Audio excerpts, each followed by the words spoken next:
প্রিয় দেশবাসী, আসসালামু আলাইকুম।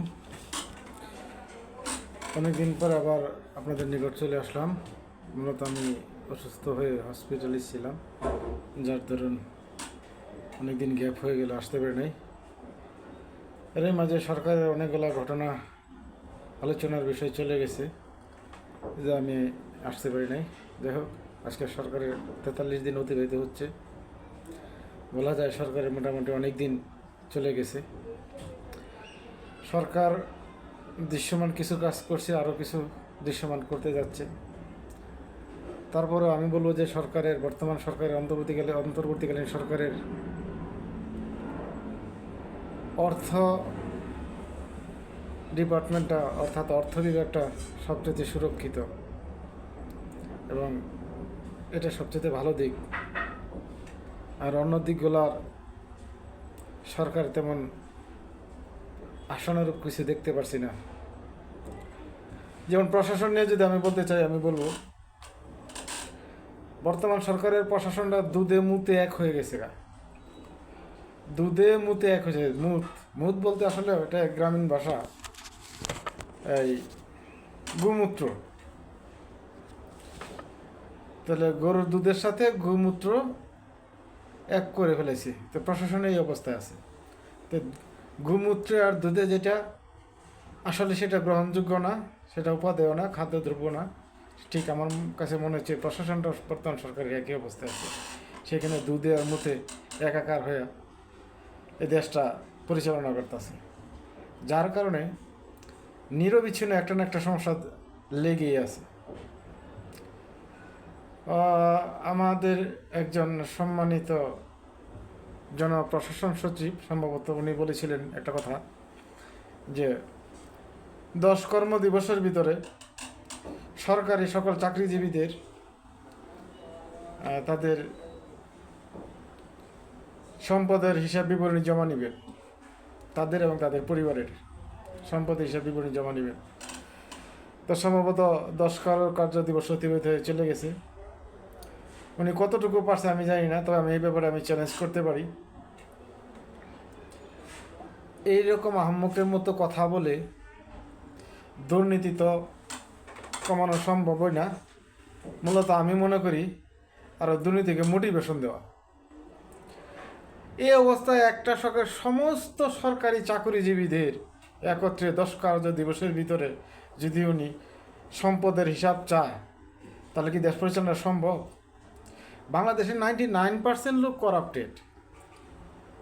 99% লোক যেখানে করাপ্টেড, সেখানে একত্রে সকল করাপ্টেড লোকের জবাব চলে, দেশ থাকার কথা। আমার মনে হয় ওনার টেকনিক্যালি কিছু কাজ করা উচিত ছিল। যেমন যে কোনো একটা ডিপার্টমেন্ট 10 কার্য দিবসের ভিতরে এভাবে যদি 10 কার্য দিবস করে প্রত্যেকটা ডিপার্টমেন্ট, হ্যাঁ, সম্পদের জমা আজকে প্রথম 10 দিন নিল ভূমি রেজিস্টার অফিসার দল, তারপরে নিল পুলিশের, তারপরে নিল আর্মির, হ্যাঁ, তারপরে নিল সমাজসেবা অফিসের। এইভাবে সকল দপ্তরের 10 কার্য দিবস করে একটা একটা ক্ষুদ্র ক্ষুদ্র ইউনিট। একটা পুলিশের সম্পদে জবাব নিতে গেলে সমস্ত পুলিশ না, ধরেন শুধু ওসি বা শুধু দারোগা, এরকম সিম্পলি কয়েকটা লোকের একটা একটা করে সেকশনের যদি উনি সম্পদের হিসাব বিবরণী জমা নিতে যাইত, তাহলে তাহলে কাজটা ভালো হইতো। তাহলে এটা সুন্দর হইতো এবং এটা ফলপ্রসূ হইতো। এখন উনি যে কথাটা বলছে 10 কর্মদিবসের ভিতরে সমস্ত সরকারি কর্মজীবীদের এবং পরিবার সম্পদের হিসাব বিবরণী জমা দিতে হবে, এটা আদৌ সম্ভব না। আমি চ্যালেঞ্জ করলাম, এটা উনি পারবে না। আর যেটা না পারবে, সরকার সর্বোচ্চ মহল থেকে যদি ফাউল কথা বলা হয়, সেটা একটা দেশের জন্য ভালো কিছু বয়ে আনবে না। অর্থাৎ প্রত্যেকটা কথায় গুরুত্ব দিয়ে বলতে হবে। প্রত্যেকটা যা বলবো, প্রশাসনের লোকজন যা বলবে, তা যাতে মাঠে ফলপ্রসূ হয় এবং সেটা কার্যকর করে দেখাইতে হবে। যদি না দেখানো হয়, তাহলে এই প্রশাসন ঠুনকু প্রশাসন হয়ে যাবে। আর এই প্রশাসনের দুর্বলতার কারণে একটার পর একটা দুর্ঘটনা ঘটবে। আজকে এই ঘটনা, কালকে এই ঘটনা, পরশু এই ঘটনা, একটার পর একটা দুর্ঘটনা ঘটতেই থাকবে। ঠিক আছে? যাই হোক, আওয়ামী লীগ এবং হাসিনা সম্পর্কে আমি কিছু বলতে চাই। আমার একটা বক্তব্য, বেশি না, 5-7 মাস আগের একটা বক্তব্য। আওয়ামী লীগের প্রেসিডিয়াম সদস্য, যাকে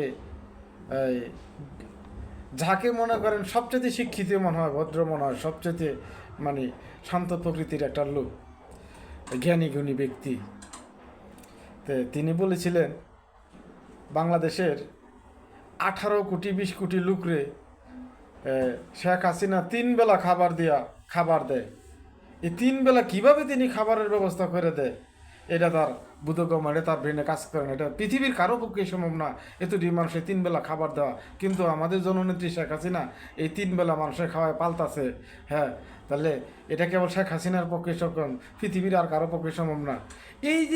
এই যে আব্দুর রাজ্জাক, ডক্টর আব্দুর রাজ্জাক টাঙ্গাইলের যে কথাটা বললেন, আমি আসলে এই কথাটা উদাহরণটা এইটাই বললাম যে শেখ হাসিনা সম্পর্কে একজন আব্দুর রাজ্জাকের যদি কনসেপ্ট এরকম থাকে যে 18 কোটি জনগণের শেখ হাসিনা 3 বেলা রোজগার করে শেখ হাসিনা খাবার তুলে দেয় আর বাংলাদেশের জনগণ খায়, তাহলে এই যে আজকে 43 দিন তো শেখ হাসিনা নাই, তাহলে এই 18 কোটি জন কে খাওয়াইতেছে? এই বোধগম্যটা যদি একজন আব্দুর রাজ্জাকের না থাকে, তাহলে আমি যেটা বলতেছিলাম আওয়ামী লীগের A to Z যারা আছে তাদের শেখ হাসিনা সম্পর্কে কী কনসেপ্ট ধারণ করে, আপনি যদি আমার এই কথার মর্মার্থ না বুঝেন, তাহলে আপনি দেশ পরিচালনা করতে পারবেন না।